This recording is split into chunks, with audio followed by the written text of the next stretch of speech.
అధ్యక్ష. అలాగే అది ఎక్స్పైర్ అయిపోయిన తర్వాత కూటమి ప్రభుత్వం నారా చంద్రబాబు నాయుడు గారి నాయకత్వంలో అధికారంలోకి వచ్చిన తర్వాత ముఖ్యమంత్రి గారు కూటమి నేతలందరూ కలిసి కేంద్ర నాయకత్వాన్ని అడిగి ఇంకొక పొడించుకోగలిగాం.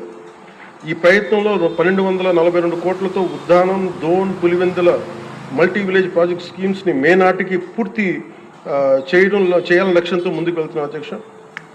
అలాగే ఈ కొత్త సంవత్సరంలో కూడా కొత్తగా ఇంకొక 5 జిల్లాలు ఈ ఎక్స్టెండెడ్ పీరియడ్లో కొత్తగా 5 జిల్లాల పరిధిలో 7,910 కోట్లతోటి వచ్చే 2 ఏళ్లలో పూర్తి చేయాలని లక్ష్యంగా పెట్టుకున్నాం అధ్యక్ష.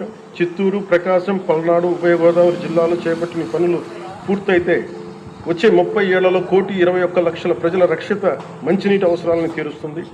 మిగిలిన 960 కోట్లతోటి మల్టీ విలేజ్ స్కీమ్స్, అలాగే నీటి ఎద్దడి తీవ్రత ఉన్న పంచాయతీ మంచినీటి సమస్యను తీర్చే విధంగా గౌరవ సీఎం గారి ఆధ్వర్యంలో ప్రణాళికలు సిద్ధం చేస్తున్నాం అధ్యక్ష. గత ప్రభుత్వపు అరాచక, అసమర్థ, అవినీతి పాలన వారసత్వపు సమస్యలు ఎంతో ఎన్డీఏ ప్రభుత్వానికి చాలా పెను సవాల్గా మారినాయి. కానీ ముఖ్యమంత్రి గారి పరిపాలనా అనుభవం అన్నింటిని అధిగమిస్తూ ఇచ్చిన ప్రతి మాటని నిలబెట్టుకుంటూ ముందుకెళ్తున్నాం.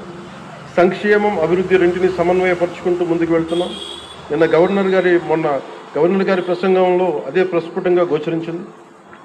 అలాగే ఈ సందర్భంలో గవర్నర్ శ్రీ అబ్దుల్ నజీర్ గారి వ్యక్తిత్వం గురించి ప్రత్యేకంగా చెప్పుకోవాలి అధ్యక్ష. Is a great scholar, legal luminary, a humanist, a devout religious man with a respect for all religions and a great patriot. People of Andhra Pradesh and our NDA government is fortunate for having him as our beloved governor అధ్యక్ష. అలాంటి ఉన్నతమైన వ్యక్తి ముందు ఆ 11 మంది సభ్యులు వారి ప్రసంగ సమయంలో వెల్లోకి వచ్చి రభస చేసిన విధానం చూస్తే నాకు ఒకటే అనిపించింది అధ్యక్ష, హనుమంతుడి ముందు కుప్పి గంతులు వేయడం ఏంటాను.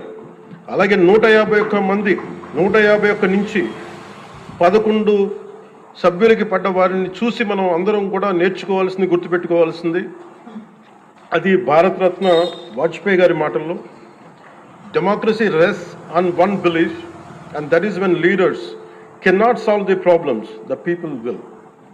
అందుకని ఇది మనం చాలా జాగ్రత్తగా మన భారతరత్న వాజ్పేయి గారి మాటల్ని మనం తీసుకోవాలి అధ్యక్ష. అలాగే under guidance of honourable CM, deputy CM, honourable CM Shri CBN Chandrababu Naidu garu ఈ భారతరత్న వాజ్పేయి గారి మాటల్లోనే వారు దాన్ని తెలియజేస్తాం అధ్యక్ష.